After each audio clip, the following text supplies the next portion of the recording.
నేను ఎవరికి భయపడే ఆలోచన లేదు. నా ఇంకా 20 కేసులు పెట్టినా, ఇప్పుడు 18 ఉన్నాయి, ఇంకా 20 కేసులు పెట్టినా ఆ విధులు మాత్రం నేను భయపడను. చేసి నా కింద కేసులు పెట్టారంట. ఇప్పుడు చిన్న చిన్న దొంగతనాలంతా సీఎంలు డిఎస్పీలు కొడతాంటే మమ్మల్ని కొడతారు సార్, మేము కూర్చుకున్నది దండే, లేకపోతే పిప్పాయికి పెట్టాము. సంజీవ్ నగర్ ఉన్నాడు, వాళ్ళు ఎన్ఓసీలు సంతకాలు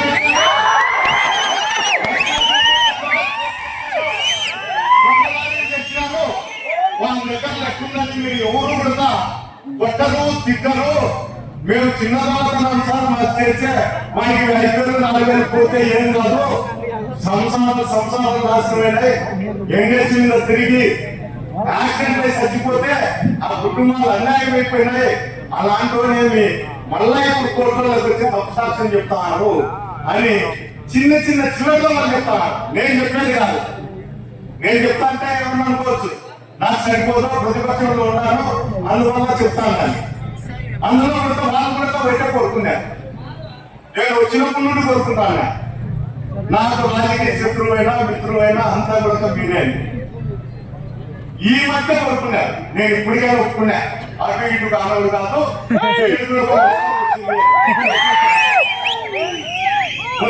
ఈ మధ్య ఇక్కడికి మొదటి వచ్చింది తప్ప కోరుకున్నాడు శభాషని. అంటే ఎప్పుడైనా కానీ శత్రువు కానీ మిత్రువు కానీ అదే కోరుకోవాలి. గ్రామంలో కానీ జిల్లాలో కానీ రాష్ట్రంలో కానీ కాన్సెప్ట్స్ లో కానీ సరైన కోరుకున్నప్పుడే వారు మొగడు మనగాడు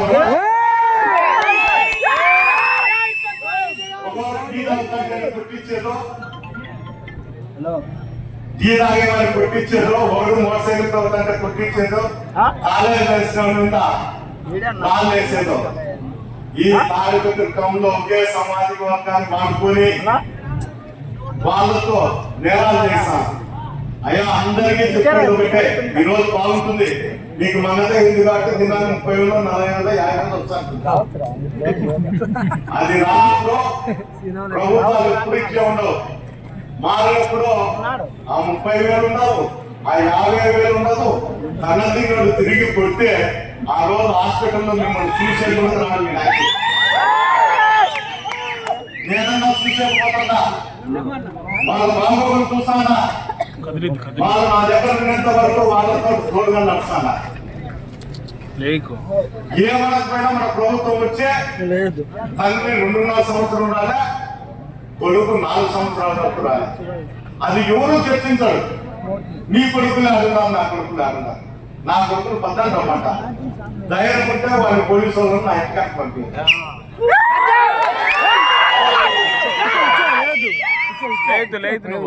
నా కొడుకు నాకు పోయేదేం లేదు. మా నాయన సంపాదించిన దానికన్నా కొంత అంత పోయి సంపాదిస్తాం, పోతే అది పోతుంది. మాకు వ్యవసాయం మీద బతుకుతాం. మేము దొంగతనాలు దోపిడీల మీద వాని బెదిరించి ఇన్ని బెదిరించి అంగళ్ళకు బీగాలేసి ఇంకోటింటికి పోయిననుకో కొట్టి తిట్టి దోపిడీ చేసి నేను బతకలే. నేను బతకను కూడా చచ్చిపోయినా చచ్చిపోతా కానీ అంత చేత లేకపోతే వాళ్ళంత నీచంగా నీ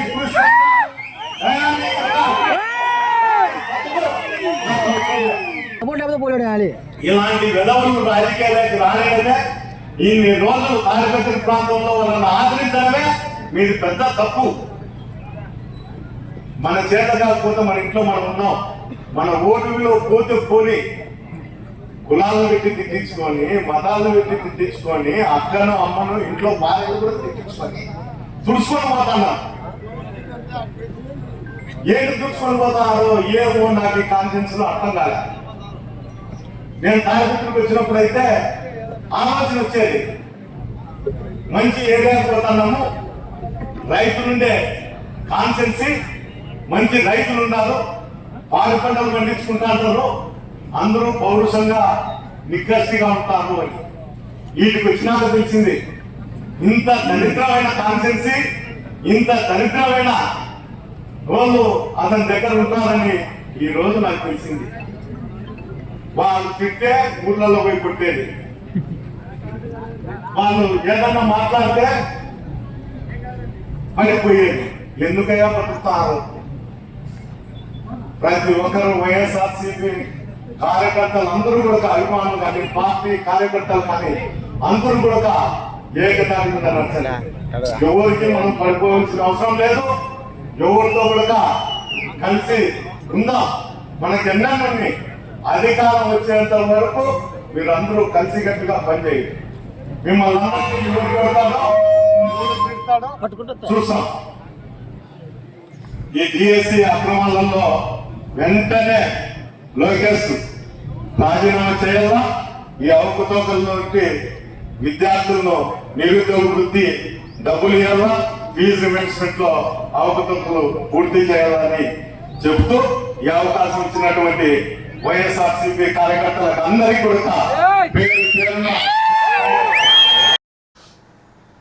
వాడిని పని చెప్పి కొడతాం. పోలీసులు చెప్తున్నా ఇప్పుడే. ఏం బహిష్కరించండి. చేయలేదా? You want the record? ఏ దానికి బహిష్కరించాలి అన్నీ? పెద్దారెడ్డి అంటున్నాడు ఫ్రాక్షన్ చేస్తా అని. నీకు పోలీసులు ఉన్నారు, ఫ్రాక్షన్ చేసినారు. మాటలు నీకు మాటలు అవి దా పంచ. ఎందుకని మంచి డ్రాయర్ వేసుకోండు. నీకు ఉంది అది డ్రాయర్ వేసుకోవని. ఆడ చూసేది నిన్ను మేము ఇప్పటికే చూడలేకుంటాం. నీ మధ్య సమయ డ్రాయర్ వేసుకుంటారా? ఖచ్చితంగా కొడతారు తాడిపత్రులు. 100% ఫ్రాక్షన్ చేయి. చేస్తా ఉన్నావు కదా. ఈ పొద్దు పోలీసులు వచ్చి మా ఇంటి చుట్టూ పోలీసులు పెడతారా?